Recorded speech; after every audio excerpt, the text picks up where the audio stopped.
My name is Nyibol Racheal, and I'm originally from South Sudan, but I've been living in Uganda. We got registered in 2014, although we'd been living here since 2008. I lead a mental health initiative called Refugee Mental Health Network, where we provide mental health awareness, education, and support to refugee communities, especially women and young people that struggle with mental health challenges like depression, anxiety, post-traumatic stress disorder, as a result of forced displacement, sexual violence, and gender-based violence.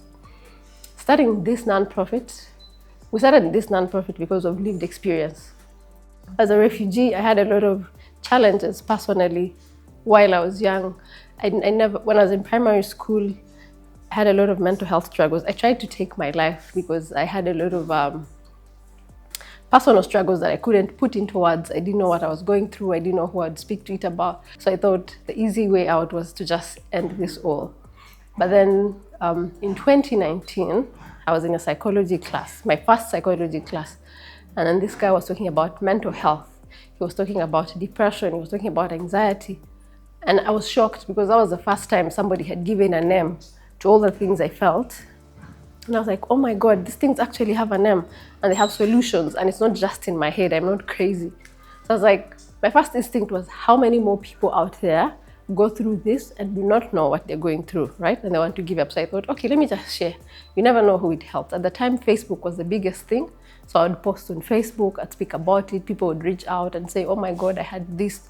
Most of the times it was, I can't sleep at night because everything that happened before I left home, like the war experience or the sexual violence, keeps happening every night, or sometimes it's daytime and it happens. And when you say it has help, so people would just reach out sharing those different experiences. And then at the time, I had written a book because out of depression. I was very depressed because I think after Form 6, my dad couldn't afford to take me to school, so I was just home the whole time. And my cousin was a MasterCard scholar, so they were provided with laptops. And at that time, I thought, okay, what's one thing I love to do? I love to read a lot. I was a very big reader. So I did then come up with a book, a story. I wrote a story down in an exercise book. And then I asked my cousin for her laptop and I typed that out. Someone told me to print it. We did print it. And because people started buying that book, I'd print like 10 and people buy the books. And because of that experience, I started getting into space. People would invite me into refugee spaces when there was a workshop or when there was some form of training. And because of that, I got exposed to like the non-profit side of work. Initially, I used to think NGOs were things that would be done by international partners like UNHCR, UN, all those big things. Those are the ones I knew. But then when I saw what young people were doing, it inspired me because I was like, okay, everyone is doing livelihood, but no one is paying attention to mental health. And yet this is something everybody's struggling with. So I did reach out to a colleague. Her name is Nasteha. And I told her, okay, let's start. Would you be open for us to do this? And she was like, yes, let's do it. And so the first time I used my pocket money, we called different young people. And then we went to the Somali community. My co-founder is a Somali. And then she had connections with her community leaders. And the community leader gave us a space. So we did our first session there. And then that's how it grew. It was like, we go into the community, we do awareness, we just talk. It was just us talking about our different experiences, creating a safe space for people to share, people to feel like they're not. And then, it grew from there. And then people started, with more conferences that we went to, people would say, oh, you should apply for funding, things of this nature. And we started to network. And that's where we got our first funding from Global Refugee Youth Network. And it's been growth from that point until we applied for the fellowship and I got in. And so initially we're mental health family, but with the registration process, we had to change our names to Refugee Mental Health Network. And with the type of support we provide, we do community sessions. We go into the communities and do trainings, mental health awareness sessions or just education sessions. For example, next week we'll be in the Sudanese community doing education with women, because of the different challenges. So most of the work we do is around group therapy. We do support groups. We do counseling one-on-one. And then we also do some bits of physical activities like yoga, meditation, because that helps. You can't just sit with someone and speak. Sometimes, for some of them, actually, yoga does more than the therapy. So that's mainly what we do. Our growth on social media, Our accounts are relatively small, all through like YouTube, Facebook, Instagram, and X. Yeah, that's mainly. And actually, on Facebook, what's actually surprising is that some of the people we support virtually are not even within East Africa. I think last year alone we did support 5 people. 3 women were from Nigeria, and then 2 were from, there was one from Congo, and then there was one from South Africa. And we're like, how did you find us? And then they were like, they were looking for mental health support, but they're afraid to speak about this. I think the ones that from Nigeria were like from the northern part of Nigeria. And they were like, they were struggling with this, and they didn't want people who were close by because they were afraid of confidentiality or someone else finding out. So they reached out to us specifically because they saw we're too far away. Yeah, so that's mainly what we do.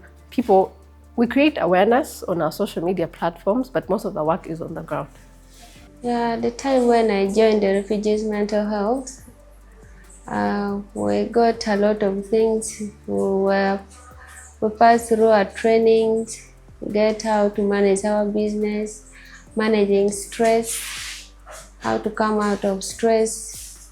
They gave us a lot of things to do with business, really. They gave us also the system of yoga. We're having a lot of activities, really. The mental health has helped me to run on my business, because there we learn about the financial literacy.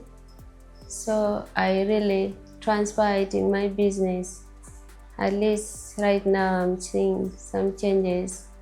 My business wasn't going forward, and I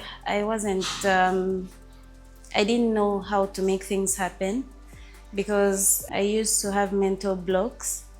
Sometimes I would be stressed for weeks and I wouldn't be able to work, because then I would be spoiling everything I touch.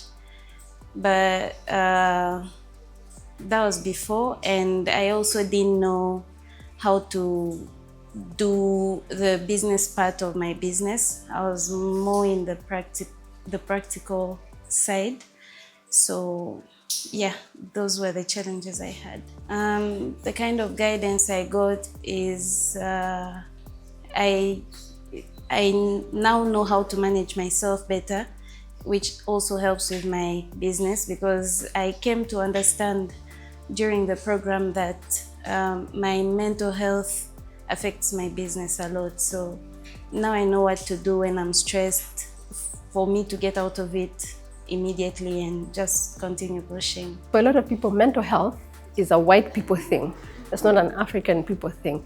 They get shocked one day someone has taken their life, but before it's like, those are rich people problems. But then when they begin to see themselves, they see people like them talking about these things, speaking it in their languages, it sort of opens a space for people to speak, and then it's no longer stigma. So now you see someone's like, oh, don't talk to them like that, they're stressed. Maybe it's mental health, maybe. And I think the biggest thing comes with, especially with people that have PTSD. Many are not diagnosed, but for people that cannot sleep at night, when someone goes from not being able to sleep because of the constant nightmares to a point where they can actually sleep, and them sharing that experience, because there's like women groups, sharing that experience alone in the groups makes people, it's like an example of someone you know. So that sort of helps us. So sometimes actually people will reach out, oh, we need this, but sometimes we don't have the capacity to help. Those are some of the things we're working towards, and hopefully at some point we'll be able to train mental health counselors who are refugees, so that it just simplifies everything. Amahoro Fellowship, I first saw it online. I applied for the first cohort and didn't get in. But the second time there was an info session that was being done at Ayan, and I knew someone from the first cohort, Shalom, I knew him, he was a friend of mine, and then he was telling me how this is really helpful and how to apply. So I got the link from Shalom and applied for it. And I think for me, getting into the fellowship, at first I was like, oh my God, what is this about? I hope it's wonderful. And I was like, I hope it's not a scam, because everything seemed too good to be real, right? And then starting the fellowship, I think for me the most important thing I have gotten from the fellowship is the leadership aspect. My team is growing, and sometimes because I came into this with passion, I'm not very aware of the different leadership things you need to do. But then the fellowship has provided these materials that we constantly need to read. And so for me, it has given me an environment where now I know what to do. I know who to talk to when I need help. I think one thing I would share is that sometimes it's so easy to see the things that are going wrong in our lives. And when you count, there are very many, right? But, sorry.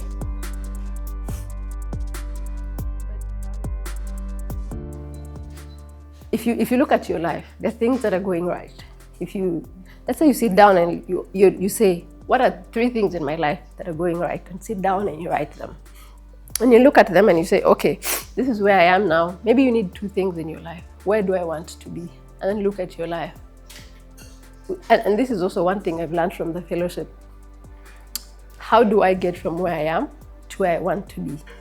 What type of person do I have to be in order to attract that dream? What types of skills would I have? What type of environment would I need to live in? And then start investing in yourself. Don't chase your dream, invest in what skills would I need to have that dream? Maybe you're in real estate. Maybe you want to build mental health hubs. Maybe you want to build bakeries and things like that.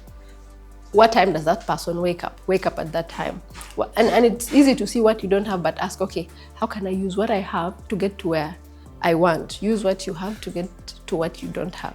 So I think that's what would be, to think about it positively and be grateful for some of the great things in your life.